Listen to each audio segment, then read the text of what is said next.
Oh my God.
What's up, everybody? Welcome to another episode of Live Weekly. I think this is number 9.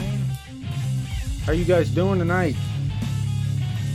Let me turn this music off. Man, you guys are beautiful. Holy crap. What a freaking week. What a freaking week, guys. I never know how to start these things, you know? That's one thing I got to work on. I got to get that down. I got to get a nice delivery in. But that's okay. That's just me, I guess. But wow, how are you guys doing tonight? Man, isn't this just crazy? I mean, I'm not surprised, but I'm surprised.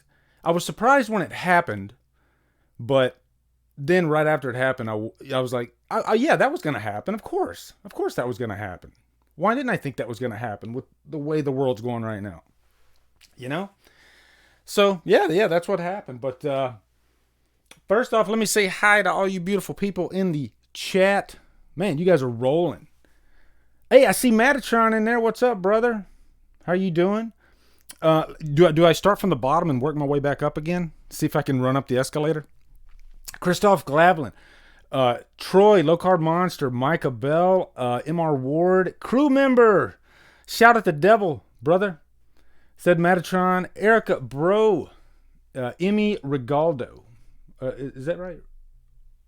Regalado? I think I said that right. Yeah. Badass Ninja Chris, how you doing, brother? Michael Monroe, Jessica Wixon, Cody Hathaway. So nice to see you all guys in here. I saw Beth in here too. I don't know if she wants me to tell you this, but it's her birthday, okay? So make sure you guys say happy birthday, Beth. I want to see the freaking stream just say happy birthday, Beth, for like a good run, okay? Because today was her birthday, all right? Mikey Weiss, what's up, brother? How you doing? Look what I got, right? I got my monster. Hold on, let me pull this up here. Yeah, I just like spending time saying hello to you guys. I could be saying hello for an hour. I don't know. I got my monster, though. And, man, I've been going through these freaking monsters like, because I don't feel as guilty about drinking them. So sometimes I drink more than one a day. So I don't know if this is a bad thing or a good thing. I don't know. But they're addictive and they're delicious. They're really good. So yeah, we're gonna. Now we watched the beginning, or we watched that teaser trailer. I want to say beginning because it feels like the beginning of something, right? It's the beginning of the movie, beginning of a trailer. I mean, if they started a full-on trailer with that, wow, that's a great way to get you going. But you know what? What a teaser for the little thing that they gave us. What a teaser as far as getting you pumped, like setting the tone, the mood for what this movie's going to be. Jesus, if it maintains that tempo throughout. And I'm thinking it's going to, from like, I know John Carpenter, I'm not going to pull up his little tweet, but John Carpenter basically stated that this is like a slasher movie times 100. So expect a lot of kills, expect a lot of drama, expect a lot of emotion. It's going to be insane. This is going to be an insane movie. And I think it's going to be better than Halloween 2018. I do. I think it's going to be better. I hope I'm right.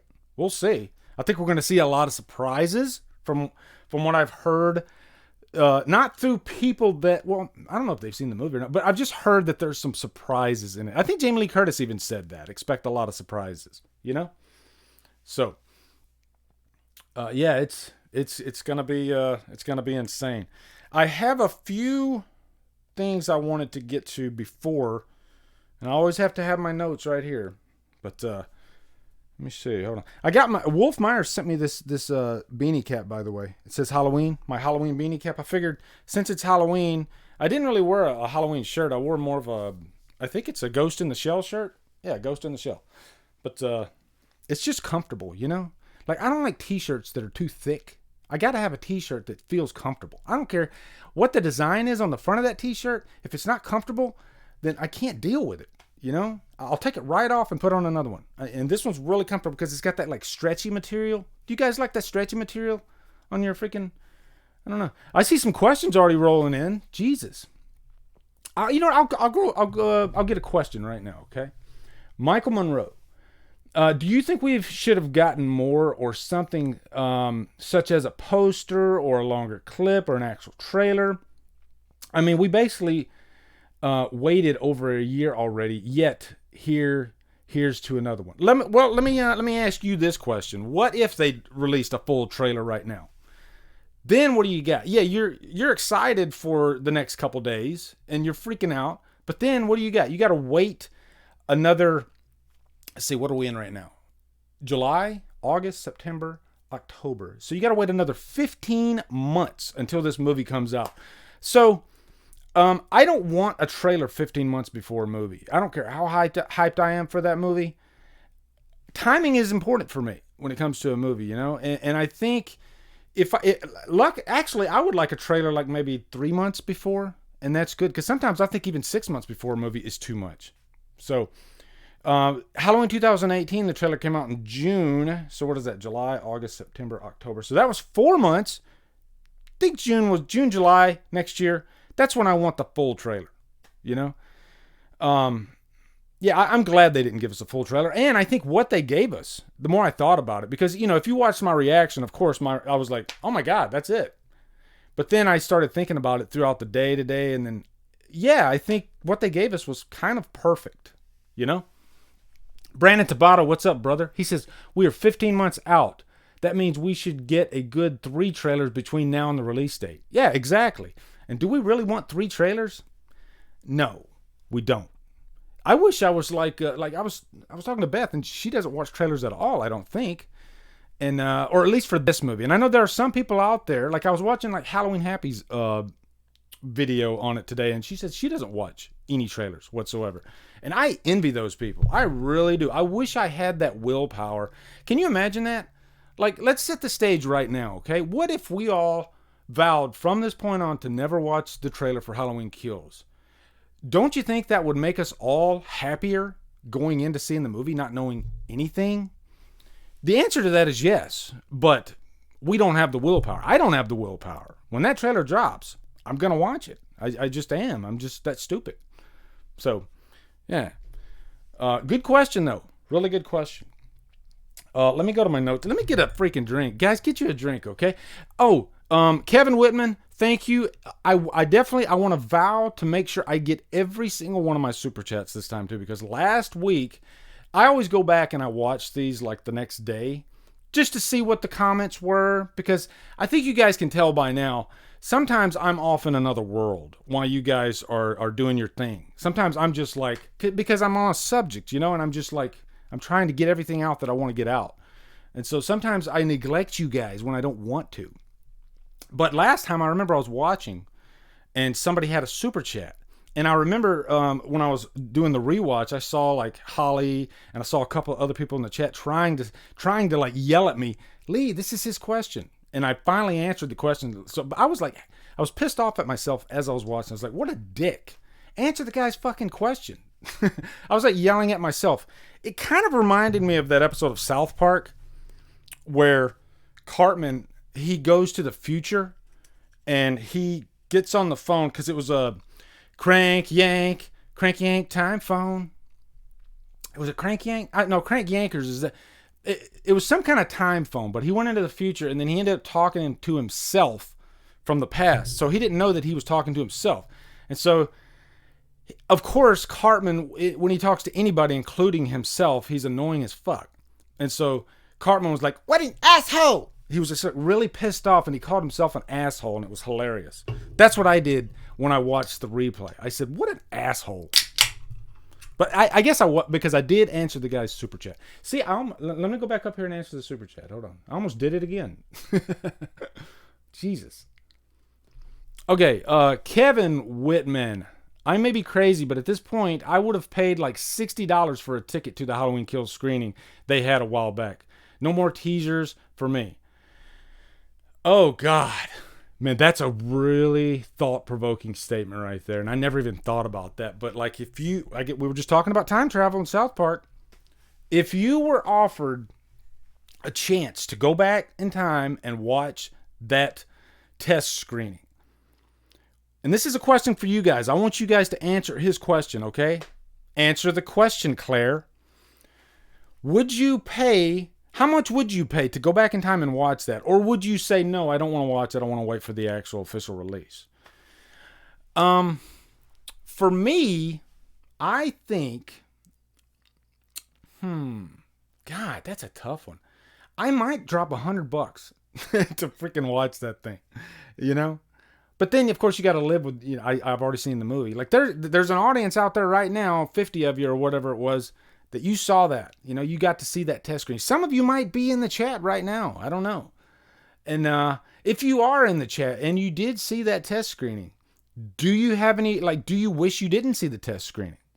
But I would probably drop $100 on it. I probably would, just to be in that audience, see that freaking, oh my God, yeah. I'd probably drop $100 like Smith's Grove there. Yeah. Jesus. Good question there, though. Good question. Oh, God. Okay. Let me see. Let me look at my notes here, because I always like to give a few shout outs too. And also, I'm gonna tell you guys 5 reasons why I think VOD would have been a bad choice. It's funny because when I posted this stream, when I scheduled this stream, we hadn't found out yet that this was delayed. I had sources that told me, yeah, it's coming. It's 1,000%. It's gonna be delayed. So I was like, oh God, okay. So I'll put what's the word I'm looking for? Unofficial. I'll put unofficial on the thumbnail. 2 hours after I put that up, I was already at work, and the news dropped that it was delayed, and I was like, holy crap, man, that was fast. So I'll still give you 5 reasons though why I think VOD would be a really dumb idea for this movie. As much as a lot of you guys would love to see this in VOD right now. I kind of contradicted myself, because if I could watch it on TV right now, I don't know, maybe I would, but I'd hate it after. But the reason I said I'd pay $100 to see that test screening is because it'd be on a big screen. And if I see Halloween, I have to see it on a big screen. But we'll get to that, okay? First thing, I want to give a shout out to a good friend of mine. He's got a channel called Metatron 1000. He was in there earlier. I don't know if he's still in there or not. But we've been friends for a while now. If you like stuff, if you like stuff that's on my channel, then you will definitely like stuff that's on his channel. We like the same types of movies. He likes stuff like The Terminator. He likes Halloween. He likes horror. He likes sci-fi. He's a big movie fan. Metatron 1000 though. Definitely check out his channel. I can't recommend it enough. And he's just a really cool dude. Also, one thing about him is he's a Deadpool. Would you call it? I don't know if you'd call him an impersonator, but he has like this Deadpool getup that he wears to like conventions, when conventions were open, of course. And, there's all these great pictures out there of him as Deadpool, and he looks exactly like Deadpool, got the build and everything. And he's dressed up like Deadpool. There he is right there. Yeah, Metatron 1000. So you see him right there. Click on him. Go check out his channel. Do me a favor. Give him a sub. Check out his channel. Give him a sub. He's a really good dude. We're good friends. But also, just check out his channel, because I'm sure he's got a lot of his Deadpool content on there. Like this dude, he loves, we all love Deadpool, right? He I mean, he's like he's like Deadpool, like we are to Halloween. Or I guess some of us are to Halloween. And he loves Halloween too. But yeah, he's a Deadpool fanatic. And as a matter of fact, I'm literally looking. He sent me this poster signed by Nick Castle of Michael Myers, which is really cool. I look at it every time I do one of these streams. I think of you, Matt, when I look at this. It's really freaking cool. But yeah, check out Matt's channel. Really good dude. Really good friend. The next thing I want to promote is Halloween related, okay? There is a Halloween fan film. And let me just say this, guys. I do get sent a lot, and I mean a lot, of fan films. And I appreciate all of them because I know the work that goes into creating any kind of film. It's not easy at all. I've tried and failed. So I know the work that goes into these things. Unfortunately, I don't have the time to check out every single one of these things. But this guy, he sent me this message, and I believe they're in there too. I saw them earlier, but he sent me this message, and he mentioned the word, it's like a mix of weird science and Halloween, and that caught me. You know, that was a stinger right there. And I was like, oh my God, I love weird science. We just did a commentary on weird science not too long ago. So I thought, you know what, I'm going to watch, because it was only 30 minutes too. So I thought, you know, I'm going to watch this on my lunch. So I literally watched it on my lunch, and I messaged him immediately after because it was just so damn refreshing. Sure, it's a fan film, and you're not going to get Charlize Theron type acting in these things, nor should you in a fan film, but it gets the job done. But what I loved about it was actually just the story. And here's what the story is. Basically, you got these kids, and they have this, there it is, MTO Film and Television. Check out their film. But the film's called Michael versus Michael. Okay, it's called Michael versus Michael. But they have these action figures. You know, Michael Myers from 2018, and then the 78 Myers. They're like the NECA figures.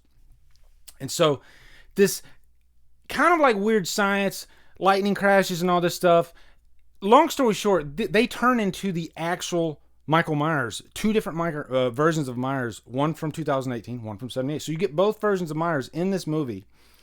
And you know, it has pretty much all the horror tropes that you like the teenagers.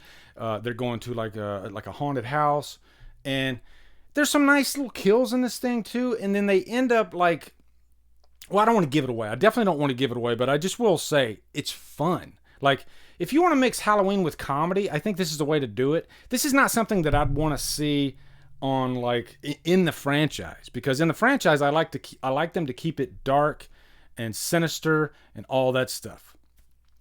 But Blood Red Skies, I'll get to your question in just a second. But if you're making fan films, I guess this would be some good advice to you guys. Step outside the box. Maybe don't try to make it within the franchise, but just say, you know what? Do like these guys did and say, hey, what if I mixed weird science with Halloween? And, you know, and that way you can do anything you want. You can go into like other worlds, just all kinds of creative stuff. So I liked it. Definitely check it out. MTO Film and Television, if you click on their channel, or you can just do a YouTube search. It's called Michael versus Michael. 33 minutes, guys. You're in and out of there, and it's paced very well. It goes by quick. I got a little bit of that Goonies flair to it too, because you have some younger actors in here, and then you have like normal, you know, late teens. So you get a little bit of both worlds. It's really fun though. You know, I literally found myself like laughing out loud at some of this stuff. It was really cool. So thank you for sending that to me, guys, though. That was fun to watch. It made for a nice lunch. Okay, so let me make sure I didn't miss anything here. Okay, yeah, I think I got everything. Okay, so now we're going to go into, I guess, the 5... We'll do funnies tonight, too, okay? Dino, what's up, brother? Hello, Lee. Why was Michael untouched by fire in the trailer? Just a question. Well, if you look... And I got to go up and get that super chat here in just a sec. If you look at that photo at the end when Myers turns his face, you only see one side of his face. And I think if you really look at that photo, you can see a little bit of an outline of the crisp on it. So I wouldn't assume so quickly on that. I do think there's going to be a little bit of a burn on him. I don't think they're going to go crazy, and it's going to be like, you know, Halloween Resurrection, I guess, like the half of his mask was freaking burn off at the end of that. But I think we're going to see a little bit of a burn. Let me go up and get this super chat real quick. Okay, here we go. Blood Red Skies. I noticed no YouTubers review Hollow Man. I've actually wanted to review Hollow Man, especially after I saw Invisible Man, which was really good. And it made me think of Hollow Man because Hollow Man is actually an excellent film. And I think it is highly underrated. It's a good Kevin Bacon movie. And yeah, I mean, especially for... Also, I'm a big Paul Verhoeven fan. I love Paul Verhoeven movies. Basic Instinct, Starship Troopers. He was just a great director. I think he still works. He just doesn't do as much now. But, man...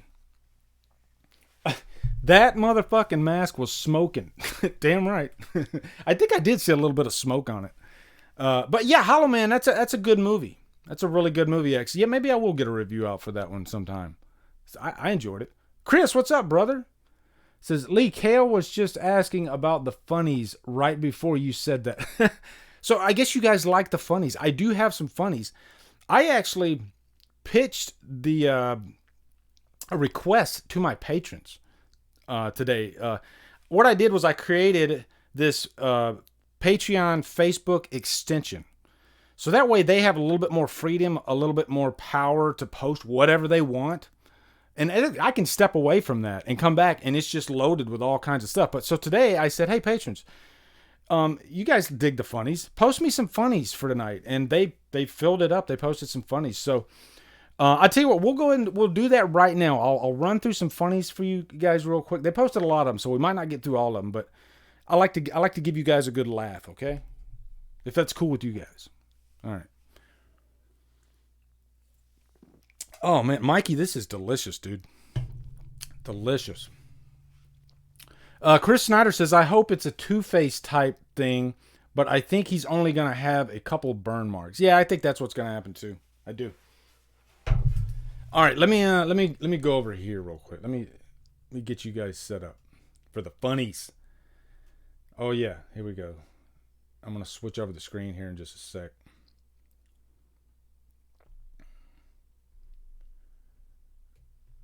Right. And you know what? I'll put the chat over here too so that way I can see it.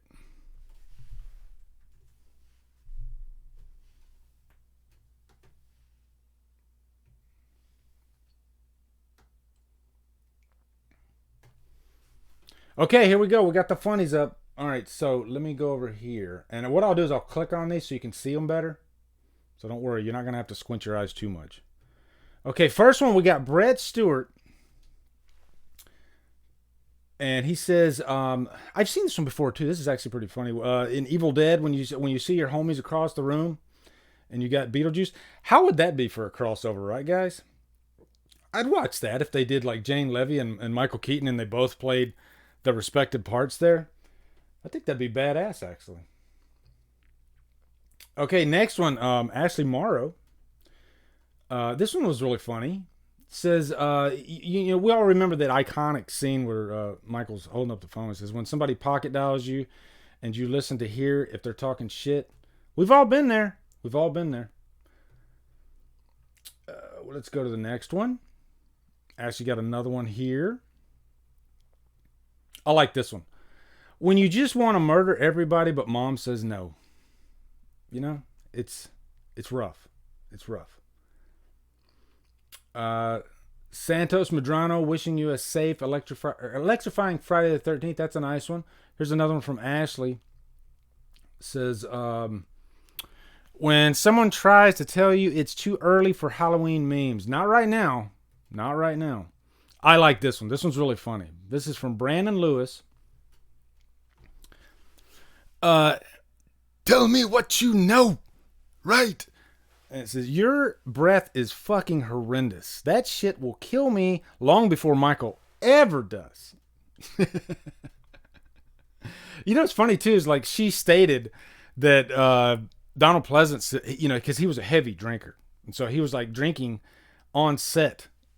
I don't know if he was drinking on set, but he would show up to set and he always had, I think she said it was bourbon or something like that. He always had something on his breath. So it's hilarious though. All right, so let me go down. Matt Casey. I was just talking about Matt. He's Mattatron 1000. This is going to make you guys cry, okay? Halloween Kills postponed. No! No! You guys, can you feel it? I feel it. It doesn't feel good, does it? Okay. I really like this one, too, by Erica. Erica Bro. This is funny. I like a good psycho meme anyway. Can you drop me off at your daughter's house? How great is that? Drop me off at your daughter's house. Okay, next one. And you guys really loaded me up with some funny ones here. Hold on. This good. Everybody loves a good Texas Chainsaw Massacre funny. Don't ever chase a man. If he cares, he'll chase you. Ladies, I see a super chat. Let me go over there. Ladies, words to live by, okay? If he loves you, he'll chase you, all right? And let me go get this super chat real quick. Hold on. So let me go back over here. And we'll get back to the funnies, all right? Jesus. Okay, Oliver Mercer and Jason, Holly, or Beth, let me know if I missed any others. I think this is the only one I missed, though. Oliver Mercer, hey Lee, can I see Michael Myers Max now? It's got a slice burn with a bloody hole to it. Are you talking about the mask that's actually in the trailer? I think that's what he's talking about. And you know what? We'll go look at that mask real quick, all right? Let's go look at that mask together, guys. Actually, I have it right here. I got a photo of it. I did a little screenshot. So, hold on. Let me load it up.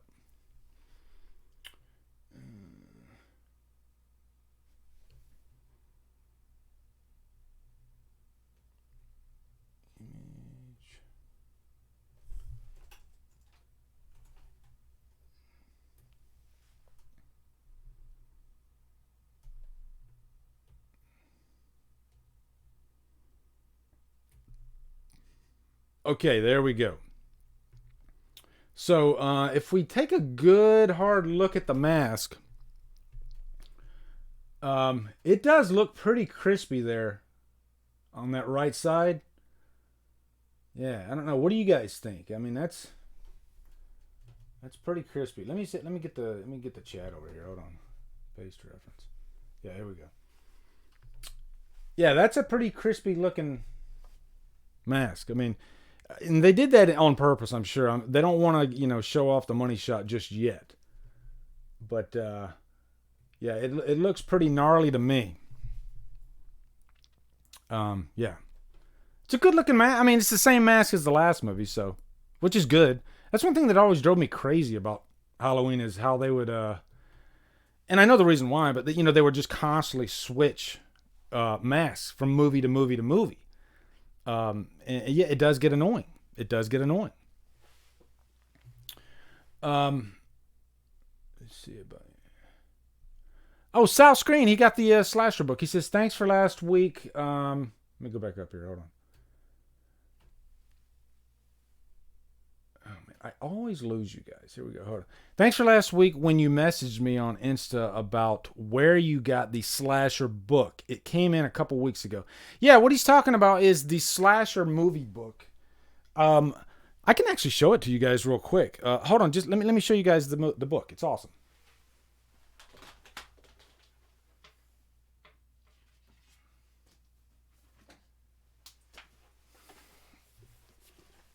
Let's do a little show and tell. Okay, hold on. Let me go down. All right. Yeah. So here is the slasher movie book. I've actually had this book in a few of my videos. Let me put this over here. But J.A. Kurzweil, what I love about this book is that it's pretty much chronicles every slasher movie. It's like, see? Every slasher movie that you can possibly think of is in the... Oh, there's Halloween. Look at that. There's Halloween, guys. Yeah. I can't see myself. There you go. Yeah. They got a whole... I think it's like a 2-page spread on Halloween here. Of course, they devote more time to the big guns like Halloween, Nightmare on Elm Street, Friday the 13th. But, I mean, this thing's just jam-packed. Just freaking loaded. all that stuff. It covers as far back as like Psycho too, like the 60s. And it goes into the millennium and all that stuff. But the version that he got, because this one's out of print, is called the Teenage Slasher Movie Book. I don't know exactly what's in that. I think it's a lot of what's in here. I don't know why they called it the Teenage Slasher Movie Book. I don't know. But maybe he can tell you guys in the chat. Holy crap! My sister is in my sister, not little sister, my big sister is actually in the chat. That's crazy. She says no sketchy material, but a Mike Myers Corona mask would be really cool to rock around Walmart in. Hold on, is that my sister? Hold on, would my sister say something like that? Yeah, my sister would say something like that. Hey sis, love you. Now I'm gonna get bashful. Jesus. I also have a signed Danielle Harris that my wife actually got me. I think like last Christmas, a couple Christmases ago, something like that. But yeah, really cool. All right, so let me go back down. See, my sister threw me off. She does that. When we were kids, my sister, she scared the shit out of everybody. She's tough. She's really, really tough. So, okay. Let's go back to the funnies. You guys want more funnies? I got more funnies. Hold on. It's so cool to see my sister in the freaking chat. By the way, guys, she was in the chat last week, and I never even noticed it. Can you believe that? And I looked through the stream the next day, and I was like, oh my God, is that my sister? And then I messaged her, and she was like, yep. And I was like, holy crap. It's crazy. So, that's my big sis, though. She's badass. All right. Let me go back over here to the funnies, because I want to show off more of these patron funnies. Hold on. All right. Don't ever use OBS, guys. I swear to God. I swear to God. Okay. Ebert Dawn. Oh, I like this one. Ebert, he gave me a good one here. Everybody loves freaking Stu, right? When you've looked for over 20 minutes and you still can't pick a movie out of your collection. We've all been there. And it does. I'm getting woozy here, you know? And a lot of times I'll end up just walking away empty-handed. I got a freaking collection back there that's insane that you could probably line the Great Wall of China with, but I sometimes I'll walk away from it empty-handed. It happens to all of us. Okay, let's do the next one. Hold on. And I was only going to post a couple of these, but then I posted right there. I was like, I'll just be posting this whole damn thread because you guys really, you gave me some good ones. You gave me some really good ones. Here is how the Titanic should have ended. And I agree. And I think it was selfish of her to hog the what was that, a door or something she was on top of? You know, and she didn't even try. So it would have been great if like they had a jump scare at the end of it and Jason like popped up and pulled her under. And then he was able to hold on to the door long enough so he could jump up on top of the door while Jason pulls Rose under. What do you guys think? Okay.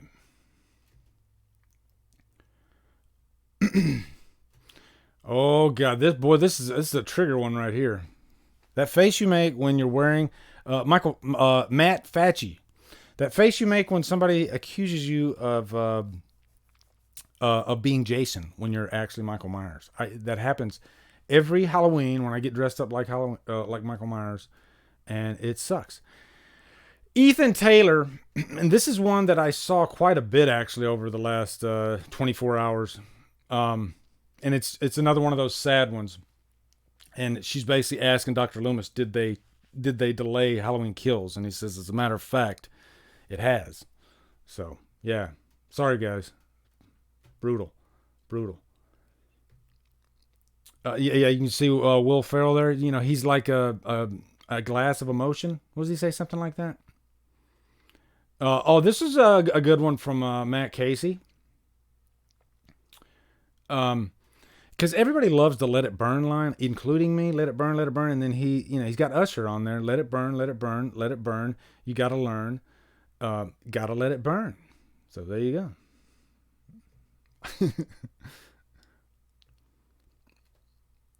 If Michael Myers had broken into the Dollar Tree instead of the hardware store, another one by Ethan Taylor. Winnie Pino.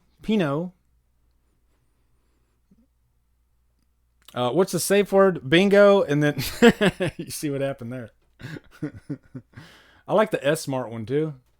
She's like, "Can I help you find something, ma'am?" Cough. Late, I'm afraid I'm gonna have to ask you to leave the store. That's true stuff right there. Every time I freaking go to a store, there's been a couple times I felt like I needed to cough, and I think I ran out of the store because I don't want to be freaking killed. So, this one was funny too, actually. If you're like into gangster movies, you got Martin Scorsese over there. He's lifting up Leonardo DiCaprio. Robert De Niro is drowning. And, of course, you got Ray Liotta back there just freaking collecting dust. So, I'm not saying Scorsese plays favorites, but Scorsese plays favorites. So, yeah, good stuff there, though. Yeah. I like this one. This one was funny. Ethan Taylor says, when they always ask you why you're killing them, but they never ask, what's killing you? What's killing you? I'm asking you, chat. What's killing you? All right. Next one. Hold on. Oh, this is an old classic. We've all seen this one, right? The surprise finger in the butt. Halloween 2. Jesus. Got to bring out the dick and fart jokes. Okay. No, just a tip, baby. I promise. I've seen these before too. And these just keep going. There's so many of them, guys. There's just so freaking... I have to show this one off. Just because I'm such a Tool fan, right? Hard to believe we've been in quarantine for an entire Tool song. If you're a Tool fan, you'll get that joke. You might even get... Oh, I see another super chat. Hold on. Let me go get it. See, that's why I put you guys on the chat there so I can keep up with you guys. All right, so let me go over here.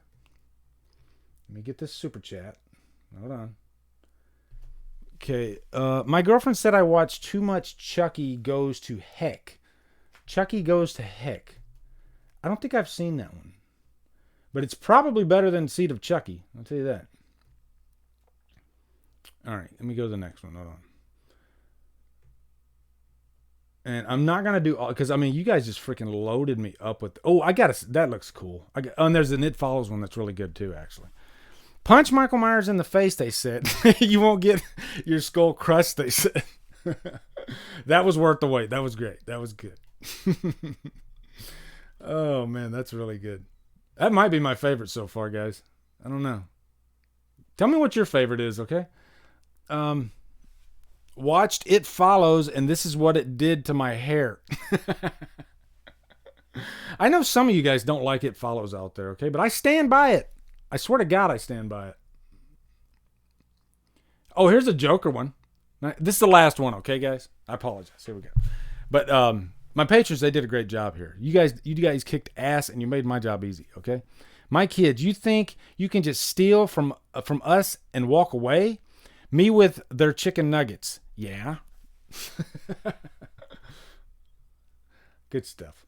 Good stuff. All right, here we go. We're back at it. All right, we got through the funnies. We did it together, you know? We did it together. We got through the funnies. Okay. Let me read some of your comments, okay? All right? Halloween Kills promo looks like something that is cut from the first movie. Will Smith. No, I don't think so. That's new footage right there. I see what you're saying. Like something that they probably filmed and then they just tacked it on to Halloween Kills. I don't know. I mean, I know they've done that in the past, but no, I don't know. I don't think they did. I mean, I don't know, but I don't think they did. Andy E says, better skull crushed than skull fucked. Very, very true. Looking at you, Ronnie. Oh yeah, that's right. Because I'm on Killer Flicks. I made Ronnie the cover photo, and I even posted like his line, "Bitch, I will crawl over there and skull fuck the shit out of you." Jesus, Ronnie's, and I got a question for you guys. Okay, here's my question. Which character do you prefer? Which character would you like to go to Shoney's with? Okay, would you rather go to Shoney's with Ronnie or John Strode from Halloween 6? Which character would you like to go to Shoney's with? Because they do have really, really, really good hot fudge sundaes. Like, I freaking love their hot fudge sundaes. I'd go with either one of them if I could have one of those hot fudge sundaes, if I'm being honest. Beth says she likes the finger in the butt. Meme to be specific. Wade Fox, why is It Follows so polarizing? Because I think it's a movie that doesn't apologize for what it does. I think it's very, there was a word, it was right on the tip of my tongue. I think it's paced a little slower than a lot of films. I think it makes decisions that are usually like not the direction a lot. I guess it's, I swear words are so freaking hard when you're doing these things. Help me out, guys. It's unconventional. It's not what you would expect. That's it. It's unexpected. I worked it out. Okay. It just goes a lot of different directions. I mean, it's a very unique looking film when you get right down to it. It Follows doesn't feel like Truth or Dare. It doesn't feel like your cookie cutter Millennium Slasher, stuff like that. It's got its own voice. There's a little bit of a Halloween flavor to it, but I mean, that's part of the reason why I love it. I mean, I like movies that kind of step outside of the norm, and It Follows really does that. Holly says Ronnie, he'd give some amazing feedback of the movie, and it'd be very loud feedback too, actually. Ronnie over Lonnie. I didn't say Lonnie. I said John Strode. Nobody's saying John Strode. Now, I think John Strode is the more annoying. I think John Strode is very, like, he's an asshole and a half. Like, Ronnie's an asshole, but I guess at least he's somewhat entertaining. I think that's why Carpenter dropped 2 new tracks this past week to give us a taste until the new film comes out. Which makes me wonder, I wonder if those 2 new tracks, like, I wonder if they're in Halloween Kills. I don't know. Could be. They were really good tracks, so if you guys haven't checked them out. I think one of them was called Skeleton, something like that. But I liked both of them, and they both sound different, very different from each other, which is good. That's a good thing. It Follows has one of the best scores in a horror movie. Absolutely, man. It Follows is... I just did a top 10 favorite underrated scores, and I did a top 10 like heavy hitters, whereas it's more scores that you're probably going to expect. But that's why I did the underrated, because there's a lot of scores that most people don't even think about. But It Follows might be on there. It might be on there, or it might be on the heavy hitters. I'm not even sure where I put it. They're already filmed though. So.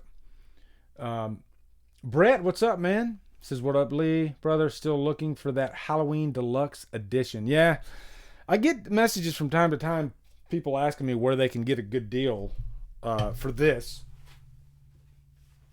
Yeah, this Halloween Deluxe Edition. I think I showed this off on a previous stream too, but yeah, guys. I mean, that thing right there, Jesus. My most prized possession. Most prized possession. Gorgeous. Gorgeous. A big reason to get this, and there's so many reasons to get this, is because of these documentaries that are on. I mean, you got brand new documentaries on 4, 5, 6, and H2O. And then everything else is like ported over from the previous editions. But man, just the housing of it, like, I mean, look at the black discs. It's just gorgeous, man. It's just gorgeous. And you're gonna cry if you don't have this, but you know how much I paid for this? $79. I kid you not. $79 when this came out, like the day it dropped. I still remember, I think it was September I think it went on pre-order like September of 2014, something like that. Was it 2014? Somewhere around there. But first day, I placed my pre-order on Amazon. It's $79.99. Now, I think you'd have to pay upwards of like $200 to $300 for it. And you know, some people have said like, where now that they've done 2018, I wonder if they'll do like another box set. But that's a miracle because of how many studios own all the Halloween movies. You know, let's break it down. Anchor Bay owns, at the time this came out, Anchor Bay owned the rights to 1, 4, and 5. 2 and 3 were Universal. 6, Resurrection and H2O were Dimension. Weinstein, I think it was Weinstein that did Rob Zombie's Halloween. And then you had like a distribution deal for Rob Zombie's Halloween 2 through Sony. So the fact that they were able to actually do that is nothing but a miracle. It's just insane. Beth says she bought hers from a local used media store and got it for close to $90. Yeah, it's almost like a steal. Jessica Wixon says, I've been crying since that box set came out because I didn't have it and I missed out. Yeah, you're not alone, Jessica. There's a lot of people that missed out on that thing, and it's beautiful. I can make you cry even more because I got the Friday one too, the 10, the complete collection 10. It's gorgeous. It's gorgeous. Another one I paid $79 for. I'm one of those guys, if I know that I'm going to buy something and it's like a box set and I know that it's probably going to go up in price, whatever I got to do, I get it opening day.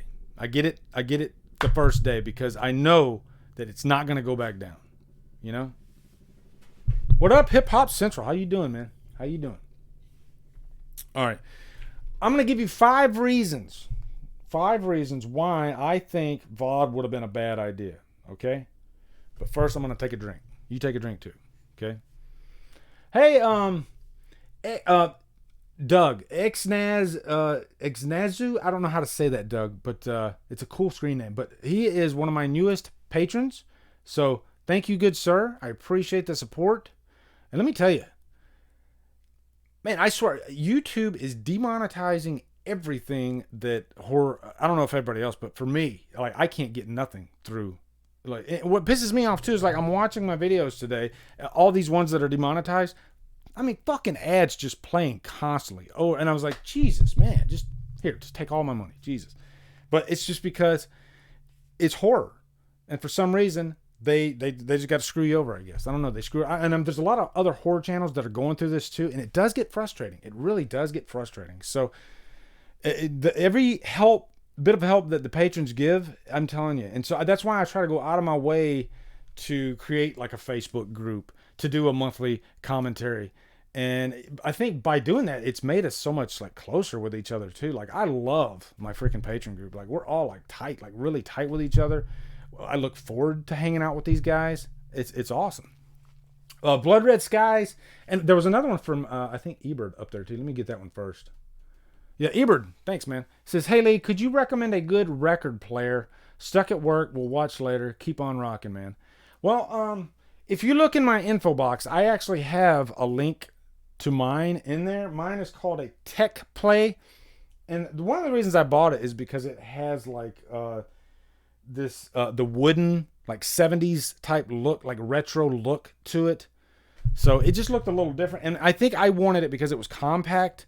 You know, because I didn't want to like hook up any big speakers or anything to it. Even though you can do that to this, it has the ports to do that. But in my studio here, it is pretty tight.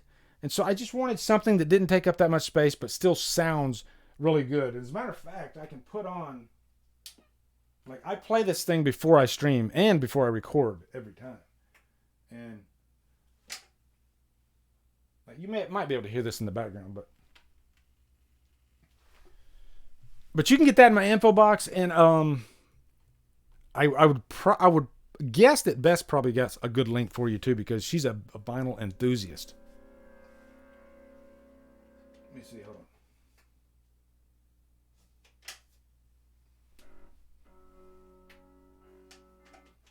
I want to put on there's that the Halloween theme when Myers is like going down the side of the house and he grabs the hammer. I want to play that real quick. Hold on just a second. I think it's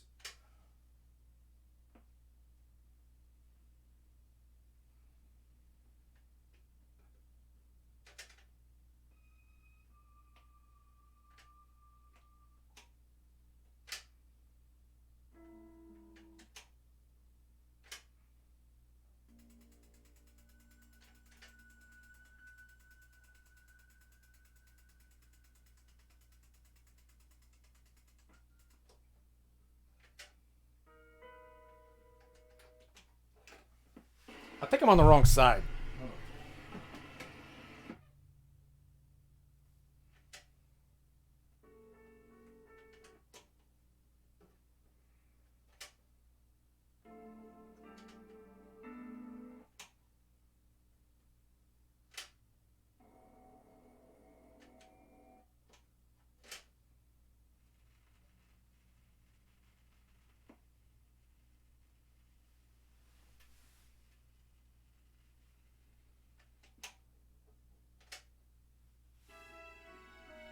Damn it, I can't find it, Jesus.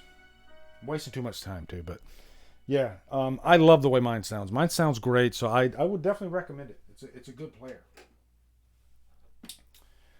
I was just listening to that track today too, Jesus. But I don't want to take too much of your time, so. Okay, let me go. Did I get the other question? Let me see. Hold on. No, I didn't get the other question. Let me go get the other question. Okay, Blood Red Skies. When I was a kid, me and my cousins were watching the Anchor Bay Halloween 1999 DVD release like it was a brand new movie, and that was back in 2002. I know exactly which one you're talking about. Hold on just a second. It's right here.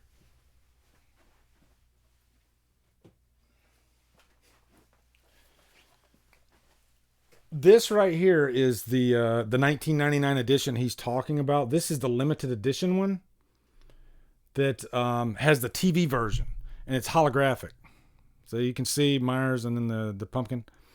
But this has the best color timing out of every release that's been out so far. Dean Cundy, I don't know if he supervised this one. This is like when THX was a big thing, so this was like supervised under THX, and it's a really nice looking transfer. It's just DVD, but I still hold on to it. A, because it's limited edition, you know, with that freaking holographic cover. And B, because it has my preferred color timing.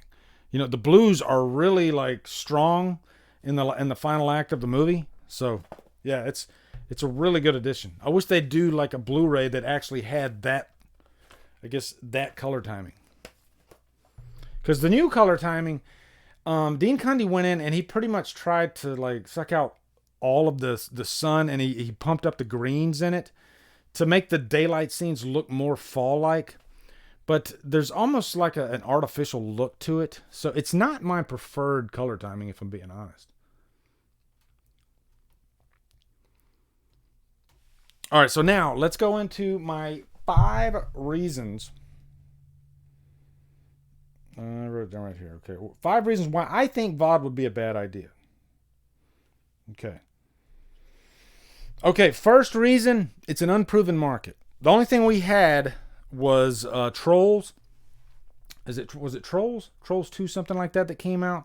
It did pretty well. But it was a kids movie. There's just a lot of different factors, but one being that it was just a kids movie. A lot of kids, of course, you know, parents are going to want to stay at home with their kids so they can watch movies. For a horror slasher movie, maybe not so much. Also, it's just one movie. It's, you know, there's not enough data to compare it with. So yeah, I think that's one good reason why, you know, it's just an unproven market. We're still in the infancy of VOD. So I'm not saying VOD might not be, you know, it might take over down the line. It might be an option on the table, a viable option, you know, and I think maybe they'll test those waters down the line. But right now, they're not, and that kind of falls into one of my other reasons. That's why I'm being careful. Okay. So, my next reason, and this is more of a personal thing, but for me, Myers on the big screen, you know, and for me, seeing Michael Myers on the big screen is just, I don't know. I have to see my guy on the big screen. The sound, everything about it. There's just something about seeing a Halloween movie on the big screen, and I've seen every one since Halloween 4, if I'm being honest. So, and I did see like when they re-released Part 1 in the theaters. They've done that a couple times over the past few years, but that's a good example because something to compare it to. When I went and seen the first one, I had seen this movie on at home probably 100 times. But then, for some reason, that first time I went and seen it in the theater, it felt like something completely different. The breathing was much more pronounced. It was just much more of an experience. The sound was just freaking earth-shattering. Everything about it, it was scarier. Can you imagine that Halloween theme? And you've seen it on the big screen. When you hear that Halloween theme on the big screen, it's different than when you hear it at home. So, and the reason we're here is because of Jamie Lee Curtis. She is what has kept the franchise from VOD for the longest time. And you had Halloween 2018 come out in theaters, so it would be kind of a bummer to continue that story, but it not be in the theater, Okay, next reason. Next reason, $250 million. That's your reason. That is the money that Halloween 2018 made worldwide. And if I'm a betting man on VOD, Halloween Kills is not making $250 million. And that's a number that even the franchise itself has never seen before Halloween 2018, not by a long shot. The most successful movie probably was Rob Zombie's Halloween. Domestically, it made, I think, I want to say 60 million, something like that, which is a good number.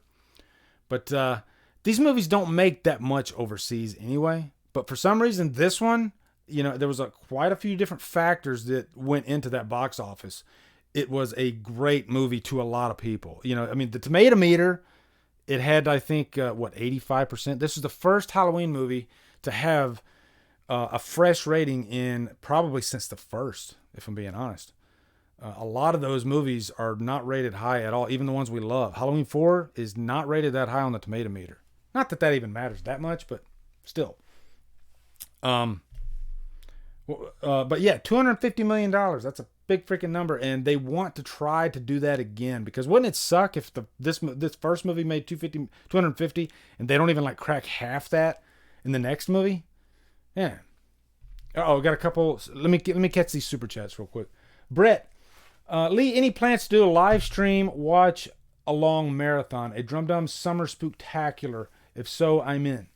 I was actually thinking about that today because I do the monthly live stream with my patrons, but I wouldn't mind doing every Halloween movie a commentary, because I've done a commentary for 2018. I don't think I've even done a commentary for the first one. I did a commentary for the second one with my patrons ages ago, but I wouldn't mind going through all those movies maybe in October and just doing just a full-on live stream with all you guys. That could be kind of fun, and or just maybe just a regular a Friday the 13th movie with not just my patrons, but just with everybody. That'd be kind of cool. I'm totally down. I love doing commentaries with you guys. We did Rocky 4 last night. That was a freaking blast. Metatron, he says, hey buddy, quick thoughts on the Evil Dead movies. I want you to review them. These will be my next 4 movies for the patrons, so heads up. Oh, okay, cool. Yeah. And that's, I probably get, I'm probably, the Evil Dead franchise is probably one of my, I love you too, sis. It's probably one of my most requested franchises, if I'm being honest. And why I haven't gotten to them yet, I don't know. It's weird. I'm really weird with franchises anyway, though. When I first started, I did Halloween. I did Friday the 13th. I did Nightmare on Elm Street. It's just boom, boom, boom. And I did all 3 of those franchises within, I think, a year time period, maybe a year and a half. Maybe I got burnt out a little bit, and so that's why I'm so slow to finish franchises now. It takes me a while to get through franchises, but I'll definitely do the Evil Deads. I was actually thinking about doing them in reverse order, kind of like I did Halloween, and doing the remake first, just because I love the freaking remake so much, and I really want to discuss it. So That's coming though. I'll definitely do all the Evil Deads. They're really fun movies anyway. So yeah, absolutely, man. That's happening. And as part of your page, I mean, you're actually making it happen because the tier he's in, he can request every month a review. So I guess look for an Evil Dead review over the next 4 months or so. Oh God. Okay. Let me continue. Did I miss it? I think I got them all. Yeah. I got them all. All right. So let me continue with my reasons. Okay. I said $250 million, just like Dr. Evil. Okay. Next reason. Where does that leave Halloween Ends? Okay. Because if you put this one out on VOD, and so then by the time they film and put out Halloween Ends, what if we're in a landscape where we can put that out in theaters? So, I mean, wouldn't it suck to see H Kills on VOD and then, okay, now I can go see this in theaters? I don't know. It would just feel kind of disjointed, you know? I want to complete the experience. And what they would probably do is, if they put, which they're not going to now anyway, okay, I'm just speaking hypothetically, but if they were to do something like that, they'd probably do like a double feature. And you could watch Kills finally on the big screen with Ends, which would be cool, but it would just suck, you know, to not be able to see both the movies on the big screen. Or even worse, what if they put Ends on VOD too? You know, it would really suck. So a lot of these are personal reasons, but you know, here's the last one too, and this isn't personal. Piracy. I guarantee you that movie, within 20 seconds after it hitting the internet, somebody's going to have it out there on a torrent site. There's just no ifs, ands, or buts. That would happen.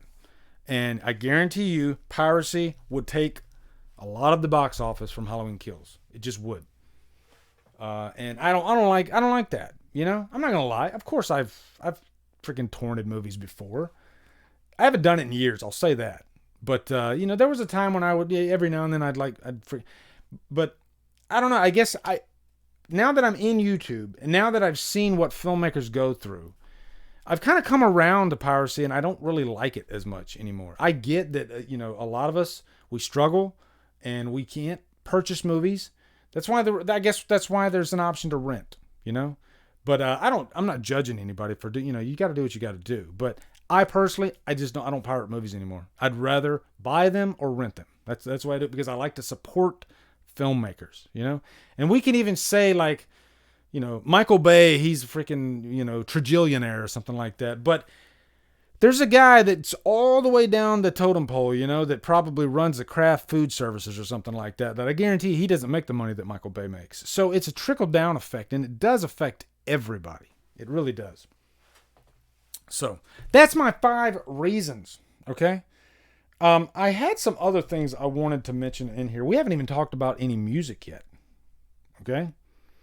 What was I listening to? I was listening to Kiss today again. You know, it's freaking sad. I just keep listening to freaking Kiss. I don't know. I mean, like, I'm that type of person where I just get in moods for certain artists, and then I just get so dug into that artist, it gets crazy. But I've just been like hooked. There's a song that I'm really into lately by Kiss called Plaster Caster. And I've heard the song before, of course. And I know this, and I don't know if you know the story behind Plaster Caster. But Gene Simmons. Let's talk about Gene Simmons. Jesus. Gene Simmons has slept with over 4,000 women. And I guess when he met Shannon Tweed, I don't know if they're still together, but when he met Shannon Tweed, he literally had like a bag of Polaroids and he poured them out on a table. And he said, this is what you're getting yourself into, you know, because he was just being brutally honest. And so she, you know, I get obviously she stayed with him, but the reason I mention that is because during his excursions, he came upon this one groupie who would literally make a plaster caster of rock stars' penises. Some of you might have heard this story. He wrote a song about it called Plaster Caster, and it happens to be a really good song. It's really catchy, and the lyrics are really funny. If you want to see my love, just ask her. Plaster caster. I think that song really just takes me back to that time frame, the 70s, you know? Because I remember hearing that story of the woman. I don't remember her name, but she, the plaster, and Jimi Hendrix. She had like a black book of all these rock stars, and she had a cast of their penises, and she had like Jimi Hendrix in there. There's a legendary story behind the Jimi Hendrix one. I was like 15 inches or something like that, but Jesus. But yeah, and just a freaking laundry list. But the song is so good. The song is freaking awesome, so I really like it. I've been listening to that song lately a lot. I don't know. It's good though. I did make a note here because I was going through YouTube today, and I can't believe it's been 25 years since Jagged Little Pill, the album by Alanis Morissette, which everybody always gives Nirvana credit, and that credit is definitely, it's due. But Alanis Morissette made a big dent in the market back then, I think what was this? So 25 years ago, that would have been like 95. And of course, yeah, Nirvana had already been out. But a female artist that had, such a like a rock style, like a singular rock style. There have been female bands like that, like the Runaways. Lita Ford stepped outside of that and did her own thing, but I don't think any of them had been so successful on that level like Alanis Morissette did when she put out Jagged Little Pill. And it blew my mind because that is an excellent album, actually. I remember back in the day when the album, we bought it when it first came out, me and my wife. And we would just listen to it constantly. Like every single song on that album is excellent. Excellent. And there's it's like a mini documentary on YouTube about, the album. And she's talking about it. And just the process of making the album was really interesting because she said most of the songs were like one or two takes. And her and Glenn Ballard, they would like write a song a day, they'd meet, like not an idea in their head. They would just meet, be completely spontaneous, have dinner. And then by the time she left, a song was already recorded, written, everything. And so that ended up being Jagged Little Pill. And I think when you listen to the album too, it does sound kind of spontaneous. But man, some really solid songs on that album. This is really good. I can't stand her anymore. Her voice is like nails on a chalkboard.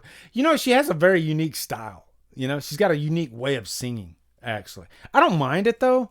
But I know what you're talking about, Beth. I definitely know what you're talking about. It's just, I remember like Jimmy Fallon on Saturday Night Live, he actually did like an impersonation of her, and it's hilarious. Like if you ever get a chance, YouTube that, Jimmy Fallon and Alanis Morissette. He does a really good job. Mikey Weiss. Has anybody seen the Amy Winehouse documentary? That I literally was thinking heartbreaking, and I just read your last word. Oh my God, it is heartbreaking. It's an A24 production too, by the way. But man, it just makes you angry too when you watch that documentary, and just to see like the way she was treated by the paparazzi.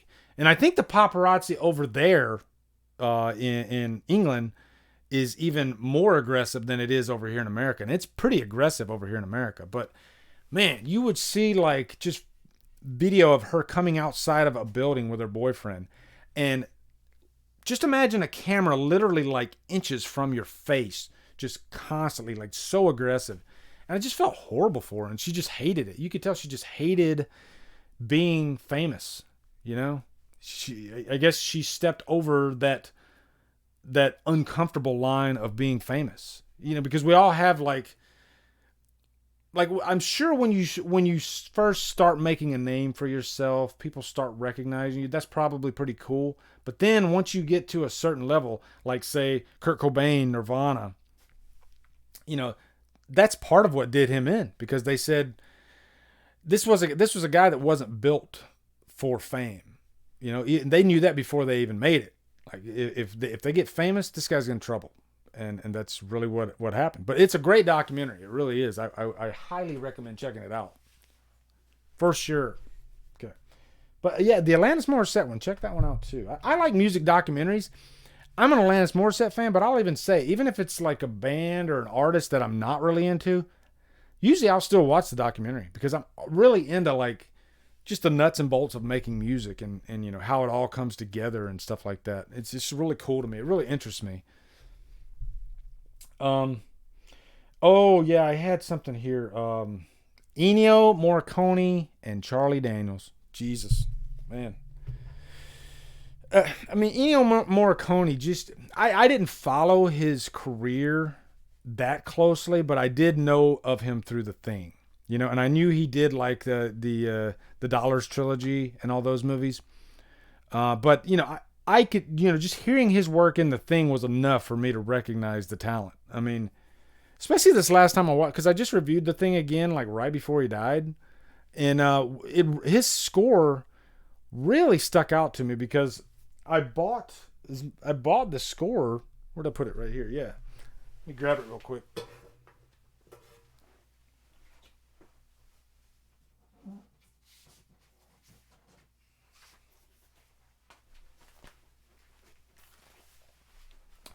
Yeah, I bought this score. What was it? I think it was through Waxwork or something like that. And so this was the first time I really just sat down. I took out the record, I put it on the player, and I just listened to it. And I was just like, wow, there's a lot of cues in this score that I don't really remember from the movie that much, just because it's The Thing and you're just like so freaking into the movie. But I mean, there's just some beautiful music on this thing. So, and that's all Ennio Morricone. And I'm kind of glad that Carpenter kind of stepped aside and didn't do the score and you know, let Ennio come in and do it, because he could have let somebody else come in and they would have done a horrible job, and then we'd be wishing for that Carpenter score. But if anybody could replace Carpenter, it would be Ennio. Ennio did a phenomenal job on the Thing score. As a matter of fact, too, like the Lost Cues, those are songs that were on the cutting room floor. But I know that in The Hateful Eight, because Tarantino is a massive fan of The Thing. Like, he's literally based not one, but two of his movies around the plot of The Thing, like loosely. One of them, Reservoir Dogs, and the other one, Hateful Eight. And if you really think about it, Reservoir Dogs is about all these, it focuses on all these criminals, these bank robbers, and one of them is bad, and so they spend the entire movie trying to figure out, who I don't know if he's like a DEA agent or something, like, an informant. They're spending the whole movie trying to find out who the informant is, who the Thing is. It's like The Thing. Same thing with Hateful Eight. Hateful Eight, you got all these guys. They're trapped in this freaking snowed in log cabin, and one of them is not to be trusted.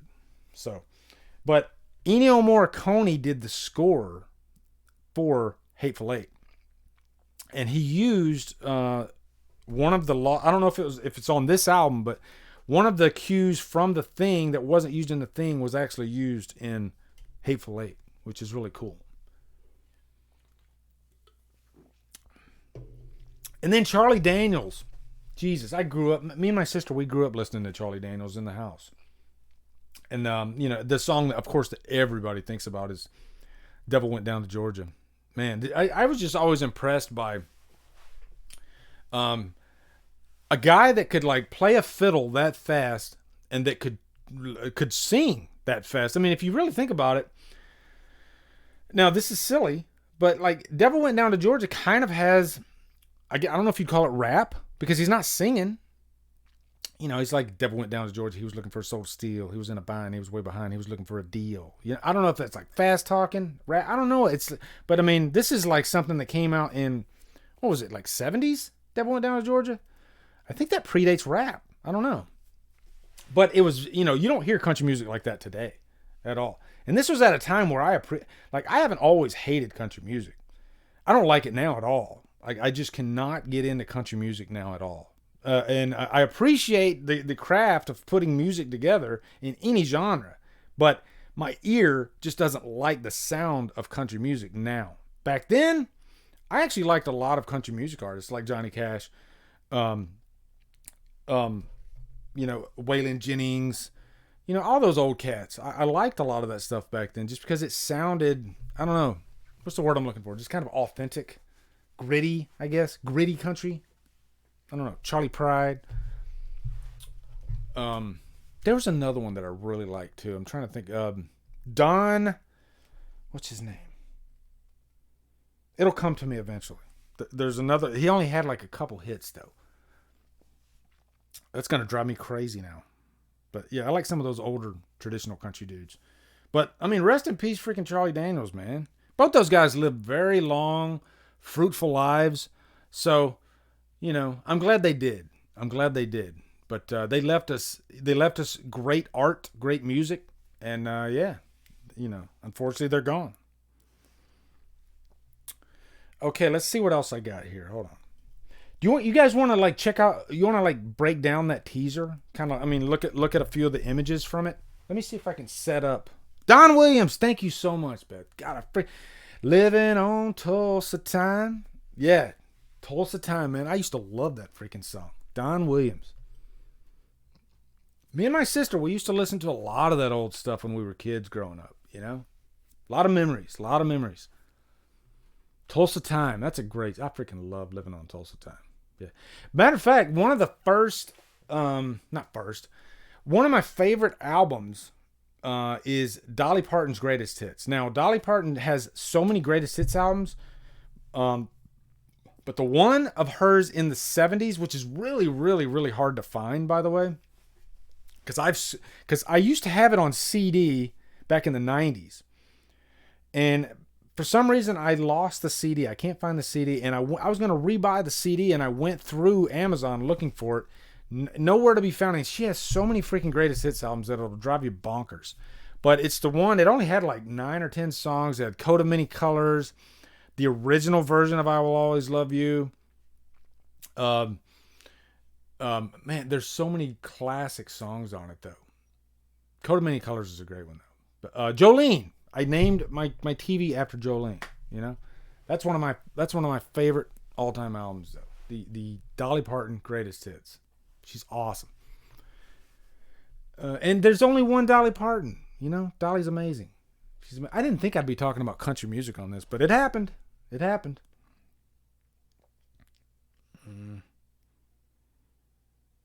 So let me go over to that trailer real quick, okay? Because I kind of want to watch it again. Hold on. Let me set you guys up.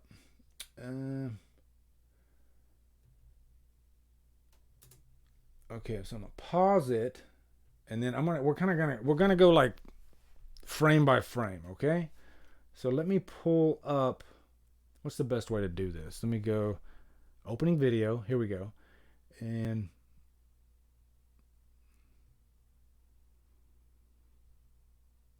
to the bottom. Okay, there we go. And then I can move this.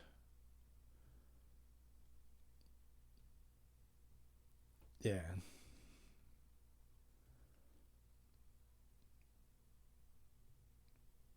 Pardon me while I cuss at my OBS, okay? Hold on.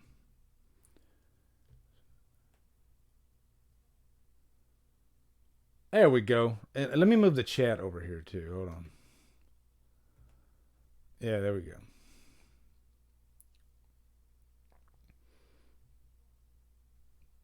And let me shrink the chat a little bit. Actually, I'll do this.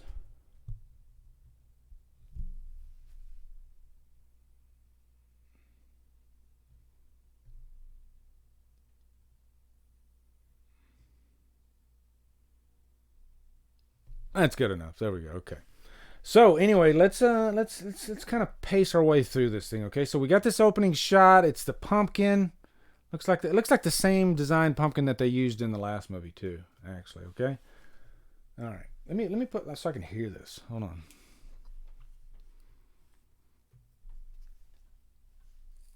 And this was an effective teaser though. It's like, damn, Jamie Lee Curtis. Jesus. Let's watch it all the way through one more time, and then we'll kind of break it apart.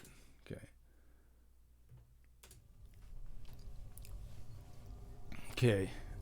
I think that's Hawkins. We'll go back and we'll look at it.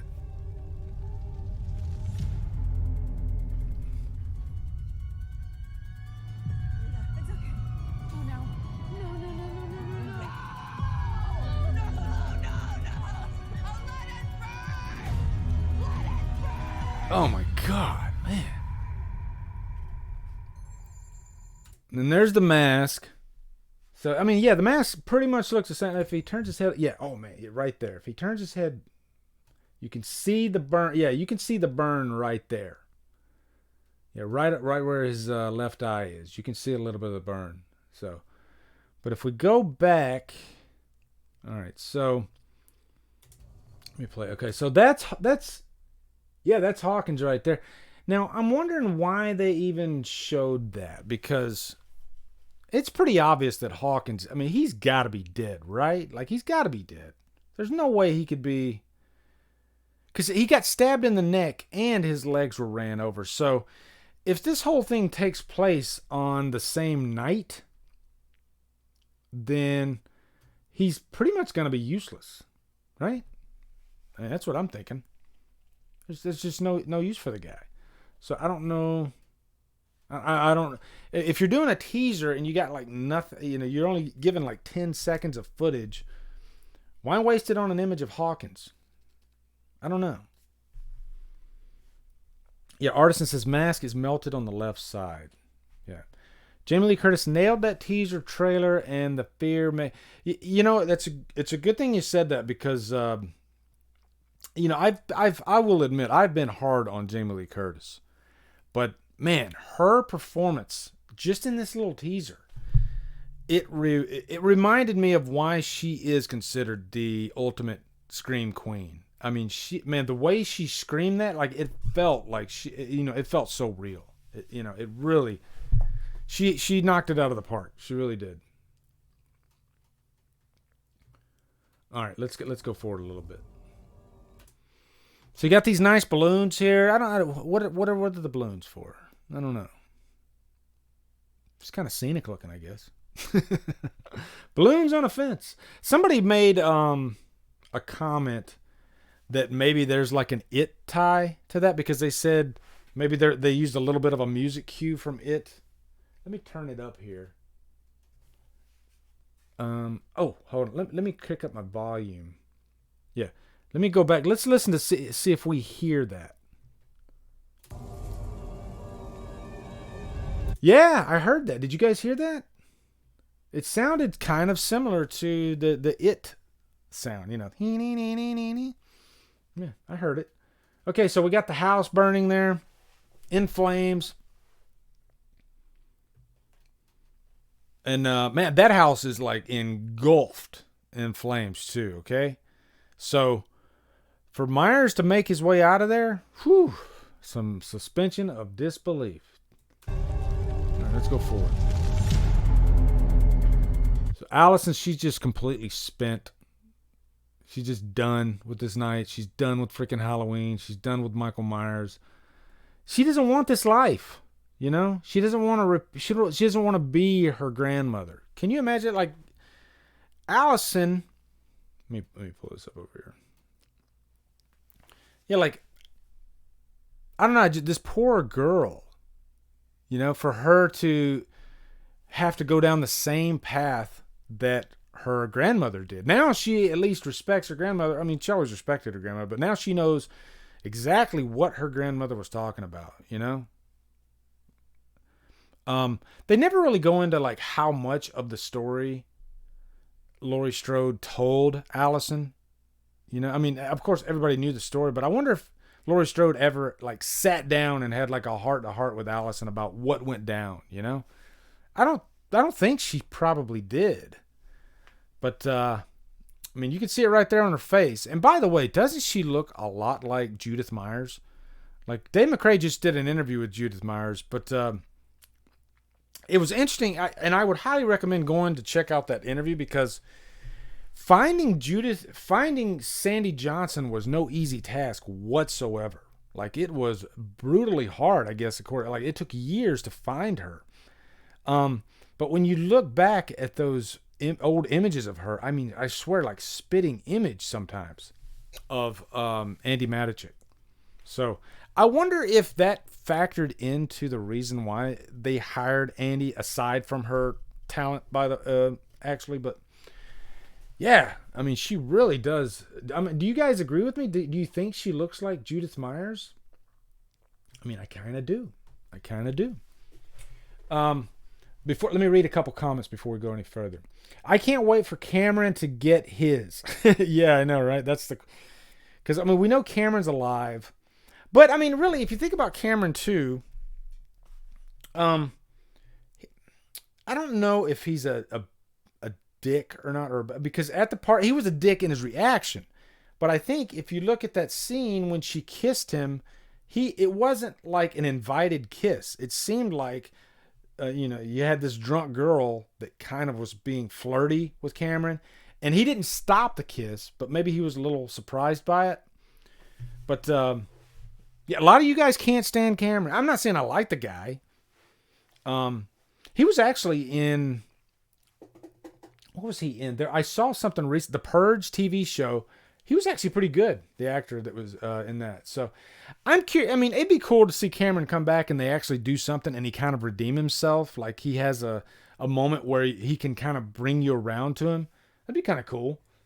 I'd be down for it. I have to disagree on that one. Which one do you disagree on, Matthew? Let me know. I need details. What do you disagree with me on? I love it when people disagree too. I love having a good debate about Halloween. He's a horrible guy, bro. That's good. I think I know what you're talking about now.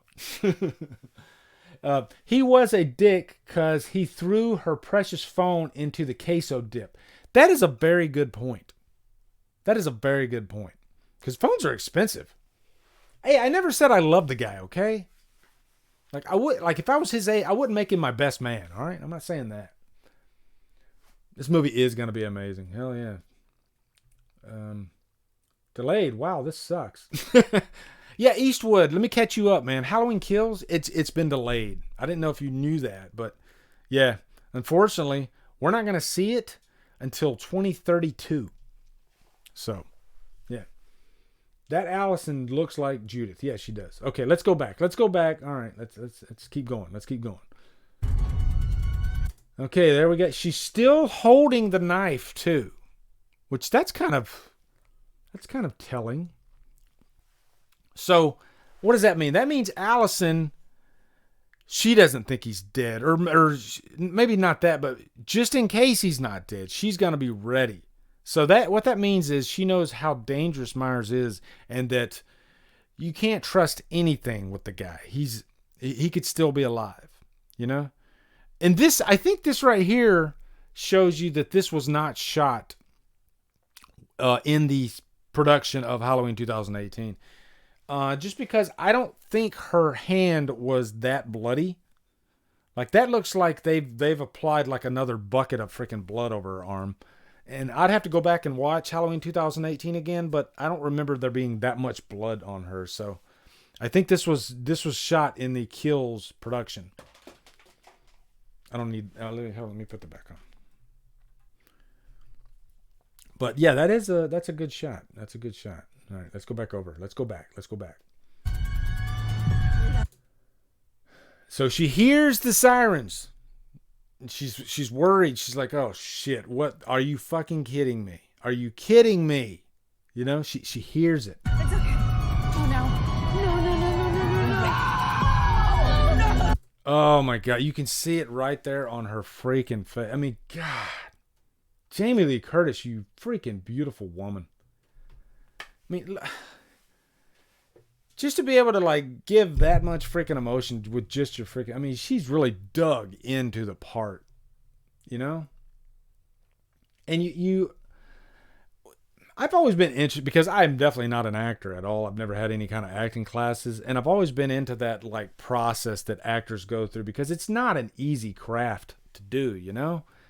I think people take acting for granted because, and even Rob Zombie said this when he was looking for actors for, any of his movies. And he said, there's only a few really, really good ones in Hollywood, and I think he realized that it's not acting, like the true craft of acting. It's not as easy as people make it out to be, You really have to find the character. And I think I kind of understand that now, especially because I was listening to like Charlize Theron on Howard Stern, and she was talking about that process of what they have to go through to get to a character, like who she played in Monster.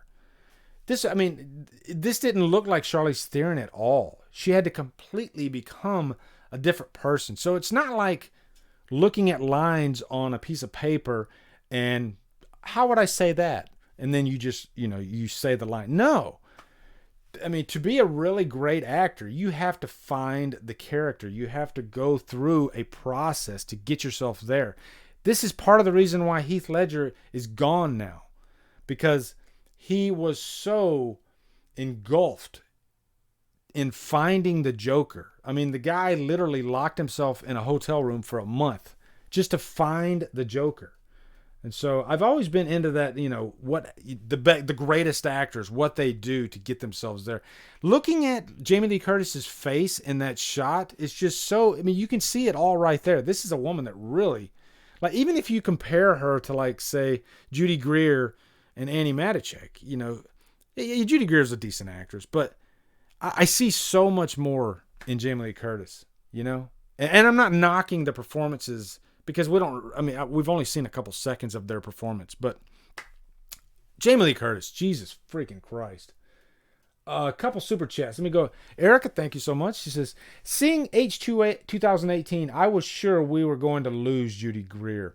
I know she grew up training, but I thought her denial would get her killed by the film's end. And you know what? I think you're absolutely right. I think that would have been the better ending. And I think they would have been able to justify that ending because she neglected her mother. She didn't listen to what her mother was trying to warn her about. And because of that, she would have ended up, it practically writes itself. So it does kind of surprise me that they let her stay alive. And it kind of makes me wonder if originally was she supposed to die or was somebody supposed to die? Because I think from what I heard, and somebody correct me if I'm wrong here, but I think Jamie Lee Curtis had a say in what, because I think originally somebody was going to die, but then Jamie Lee Curtis, they wanted all three women to be able to win in the end. It was I hate to use that term girl power, but that's kind of what Jamie Lee Curtis was pushing for. So I wonder if in an earlier draft of the script, one of those women were supposed to die. And really good question, though, Erica. Really good question. Brett Stewart, what's up, Brett? He says, what do you think Allison's role will be in Kills? I think Allison's going to be really important in Kills, actually. I think she'll be more important than Judy Greer. And I think... I'm 50-50 with Laurie dying.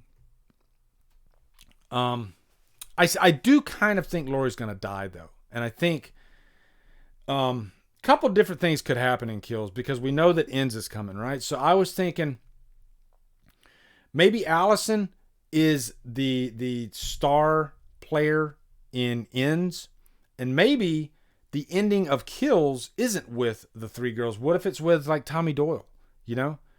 What if the three girls are apart? Like Myers, I think kills a lot. John Carpenter pretty much confirmed it. Myers does a lot of freaking damage in Kills.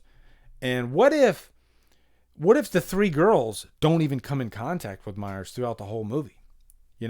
Or what if he kills, what if they're separated, which they probably are, and he kills one of them? I don't know. I don't think Allison's going, though. I think she's going to be a major player, but I think she might be a major player in Ends more than Kills. And, of course, that's just a guess. But I think Allison, she definitely has a shining moment coming. Good question, though. All right, so pressing forward. And there's not much more to press forward on, but, Oh, no! Oh, let it burn! Let it burn! Jesus fucking Christ. God damn, man. Let me just absorb that for a second. Wow.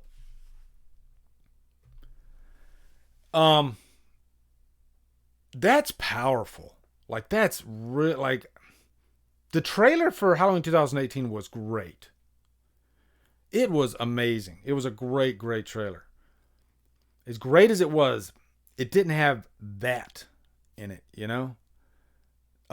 Just the way she freaking, I mean, wow, the way she let that, I mean, it was almost enough for me to be satisfied and not need to know anymore. It was almost enough for me to be satisfied and not know anymore. I mean, what do you guys think about it? Do you feel what I'm feeling about the way she delivered that line? Because it's just insane.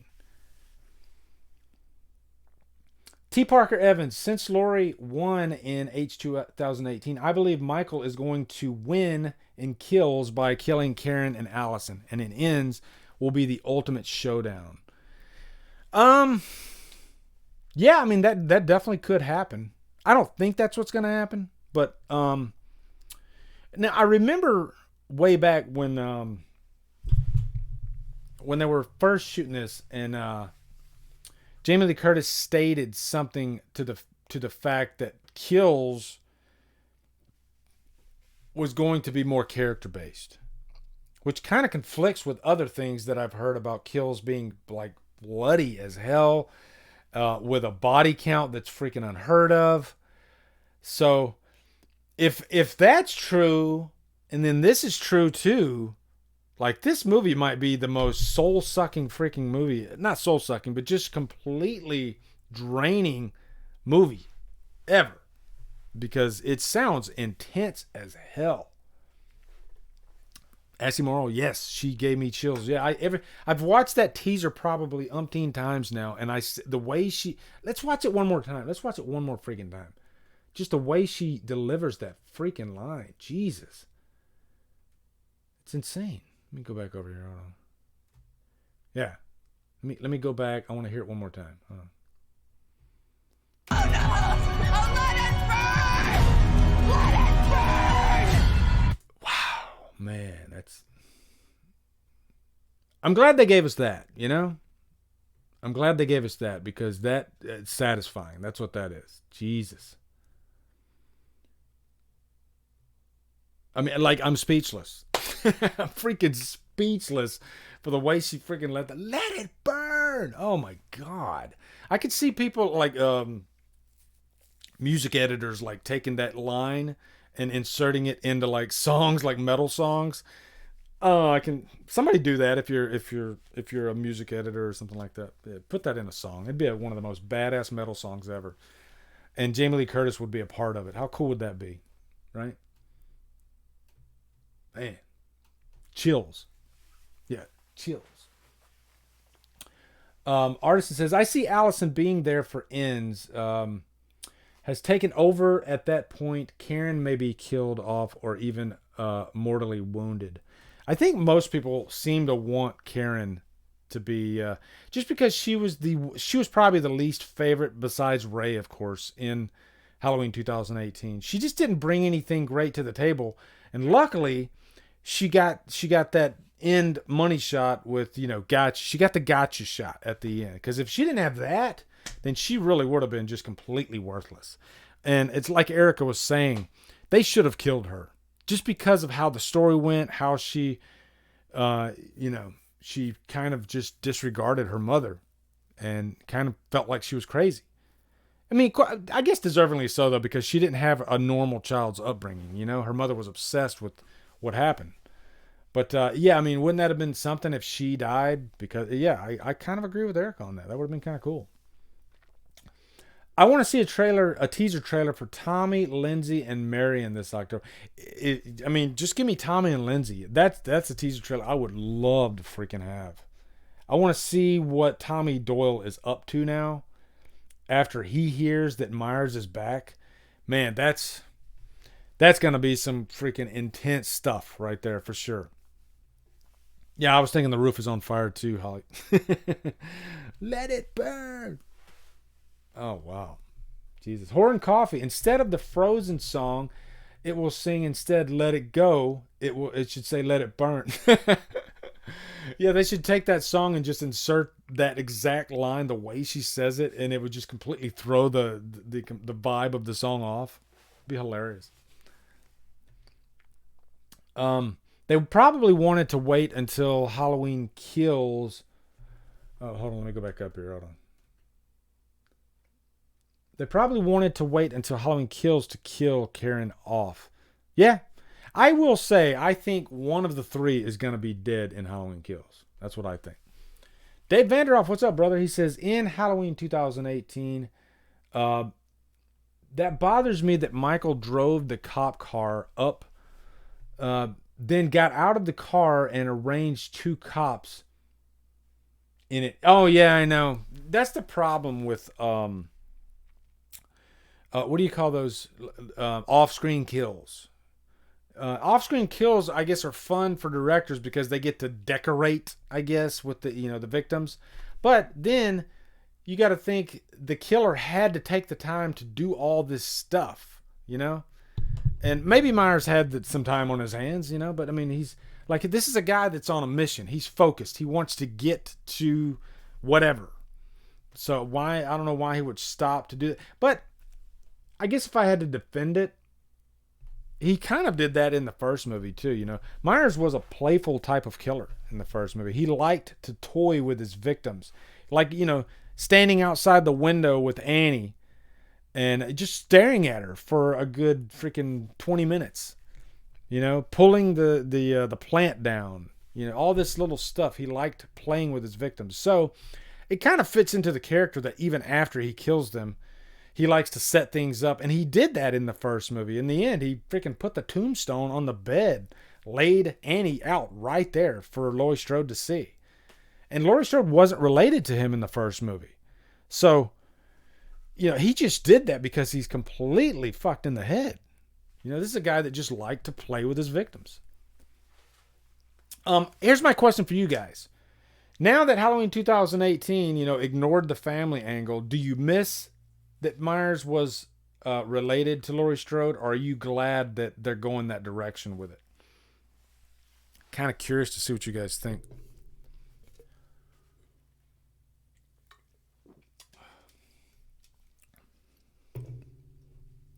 Andy E says, don't forget about Myers' brilliant time management. Think of how fast he robbed the hardware store, stalked Tommy and the girls. That's like a big slasher trope anyway, the time management and like, how did he get from here to here so quickly? They do that all the time. And I think they can get away with it as long as they're, it's not so in your face, it's not so obvious. It's suspension of disbelief again. It's the same type deal. The artist says, or had the time to place Ray's body in Laurie's home and get back out. There are some, that's another thing too, is, and not just in the first Halloween, but a part of the slasher trope is placing your victims in different locations for other victims to find them. I mean, I just reviewed I Still Know What You Did Last Summer. There's literally 2 scenes in that movie of the prey finding the killed. That happens twice in the movie. That movie was just full of freaking tropes. I still enjoyed the hell out of it, but it's just like you almost have to give the license because they constantly do this in slasher movies. It's part of the recipe. DJ Jones says, the thing about the sibling angle that bothered me was that Loomis didn't know about Michael having a little sister. Yeah, well, I mean, Loomis didn't find out until the nurse told him at the end of Halloween 2. If you remember, the whole time, Halloween 2, Loomis doesn't know anything about them being related. And it wasn't until the end when they're driving down the road and she says, Doctor, she's his sister. And Loomis is like, what? Turn the car around. And they're freaking racing back to the hospital. Why did she wait that freaking long to tell him, by the way? Couldn't she have told him, like, as they were leaving the parking lot? What is it? You guys usually fire a warning shot? I love Loomis. God, I freaking love Loomis. Jesus, that guy. The artisan says, I never minded the brother and sister angle, although it was obviously quite random in terms of delivering that info to us in H2. Yeah, I mean, like I said, like right at the end of the movie, it just pops out. And John Carpenter did that. He was desperate to find an angle to put in the script. So 2:00 in the morning, 6-pack of beers. I'll make her his sister. Simple as that. I don't mind the sibling angle if it's used effectively, and I thought it was used very effectively in 4. And I think that's part of the reason why I got hooked into it. Like just think about this, okay? Imagine if there is a person in your family. It's like, say you had like 2 brothers, or a brother and a sister, whatever. And one of your siblings was obsessed with killing everybody in his family. That premise alone, it did interest me. It did kind of hook me into the franchise. Like, this guy's crazy. He doesn't say a word. He wears the creepiest mask that you could possibly fathom. And he wants to kill every single person in his family for no reason whatsoever, other than he's just completely fucked in the head. That's interesting to me. It is. So I think it just depends on how you approach it. It's what got, like Holly, she loves the brother-sister angle too. I've always been a fan of it when it's used effectively. I don't think it was used effectively in, like, say, Resurrection. They wanted to just kind of get it out of the way at the beginning of the movie. They didn't even like focus on it. Focus on that madness. Loomis, Loomis focused on that madness in 4 and 5, and even 6, and he played around with the brother-sister angle. Loomis would wonder to himself, like, why does this guy want to freaking kill his sister so bad?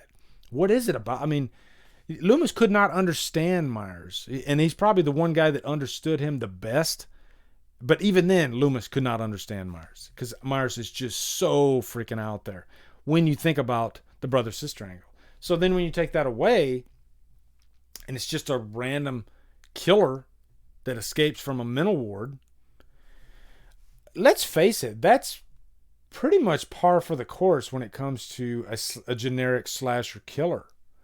But what makes Myers so interesting, aside from being completely insane, is his look, I guess, and the fact that he doesn't talk.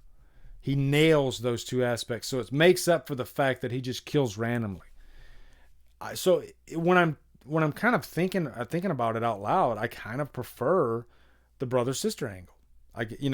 And that was one of the big questions in Halloween 2018 is like, how did he end up at Laurie's house if he wasn't after her?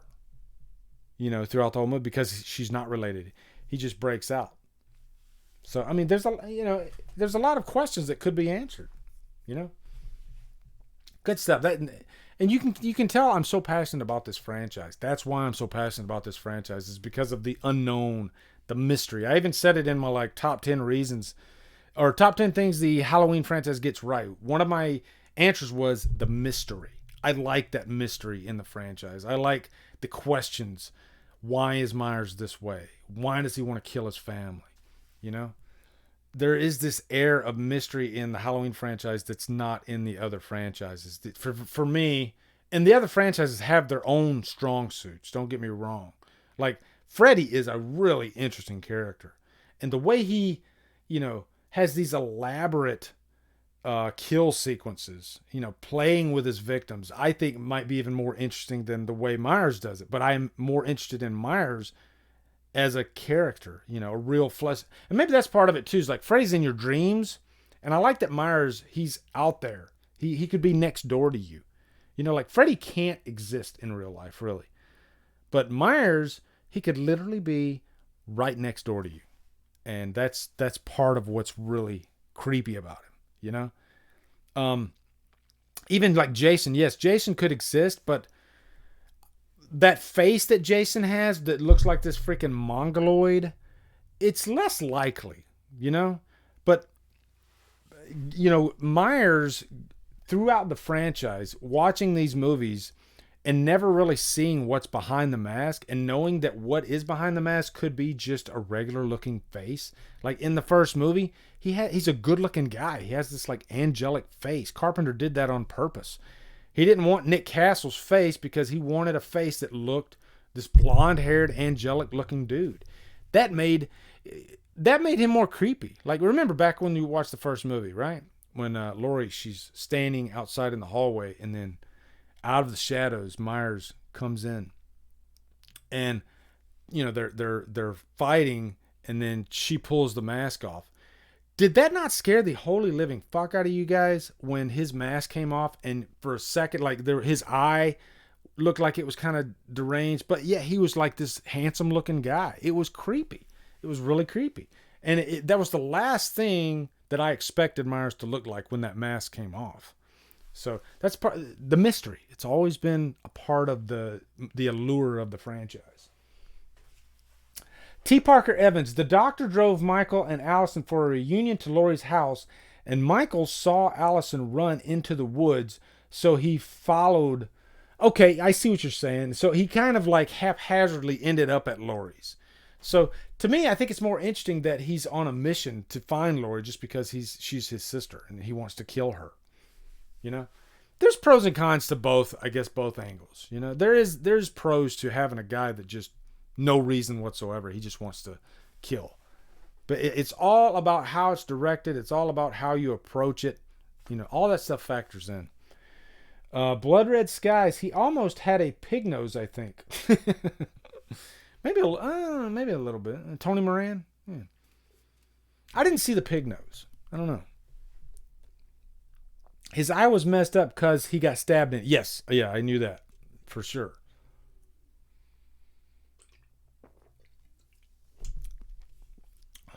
Oh, God. Jesus. We got like 5 minutes left, guys. I tell you, these things, they just fly right by every time with you guys. I have such a good time.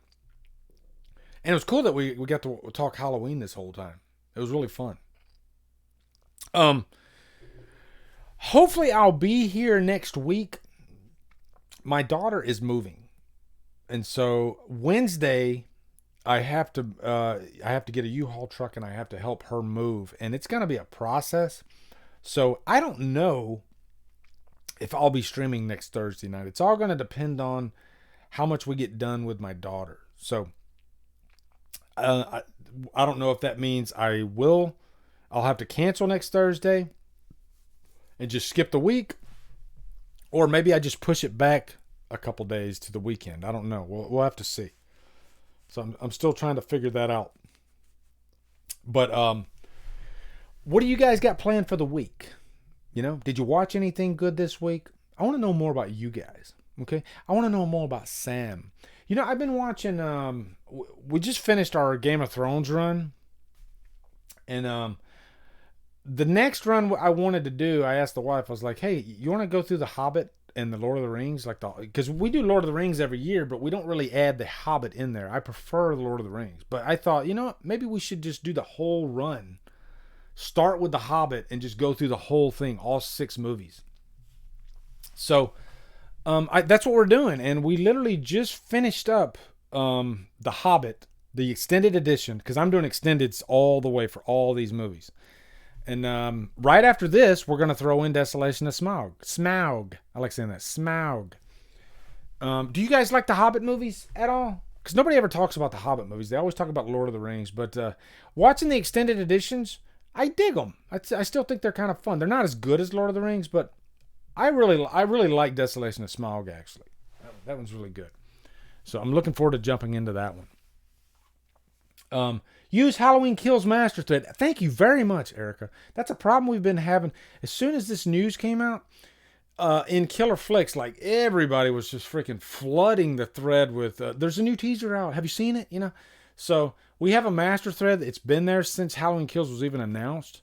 And so I literally had to post in there, you know, use the freaking master thread. That's common with freaking horror groups anyway, though. Anytime any major horror news comes out, you have to vet that stuff out. So Matt says, I'm going to watch the new Lonely Island movie, Palm Springs. Oh my God, I didn't even know there was a new Lonely Island movie. I freaking love like Andy Samberg and the Lonely Island crew. That, man, Popstar to me was the last really funny comedy. Correct me if I'm wrong, but I've just been noticing this lately. Like, we haven't had that many great comedies, like, say, like Step Brothers and Anchorman and all that stuff. Some of the Apatow movies. But just for the past few years, I haven't really seen too many great comedies. And Popstar was so funny, but like it did nothing at the box office for some reason. But man, I thought Popstar was great.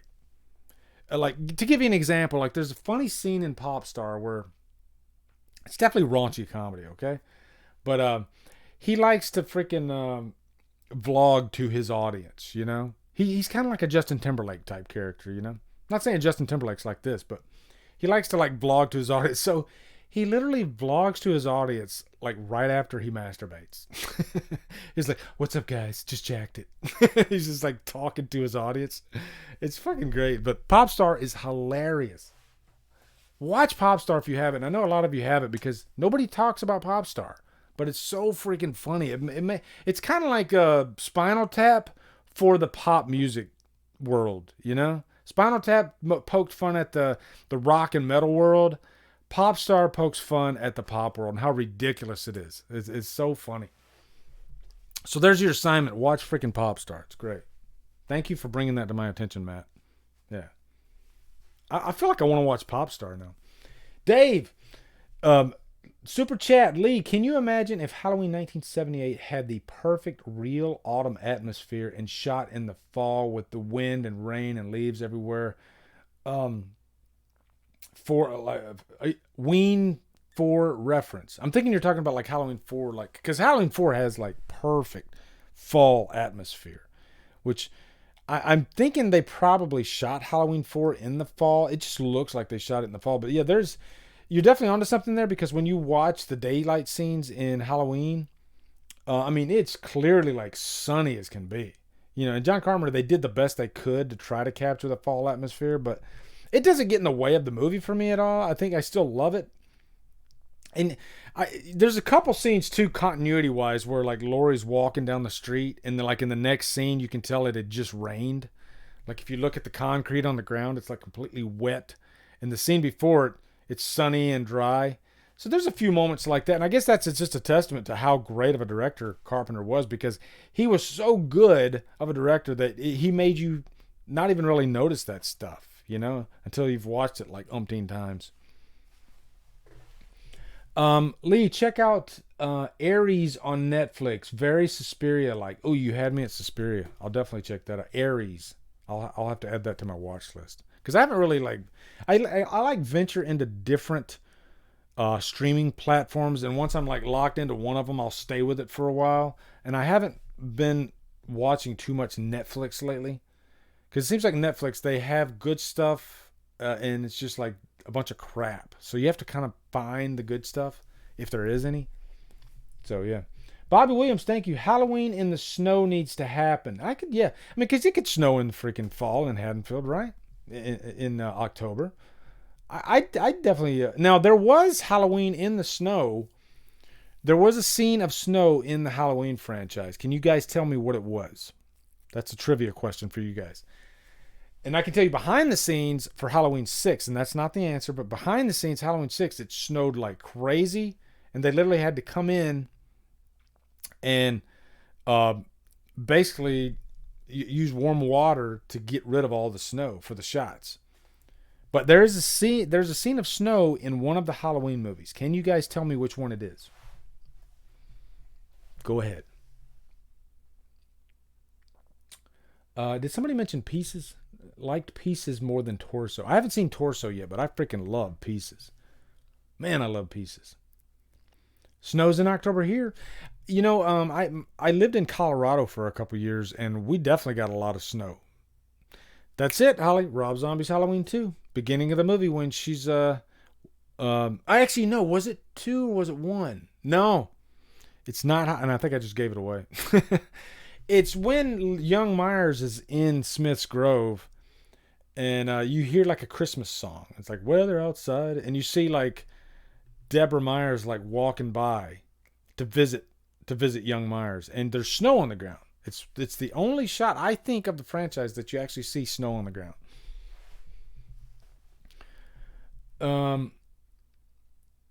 What happened to top 10 opening deaths? It's on the list, good sir. It's definitely on the list. I have to get to it.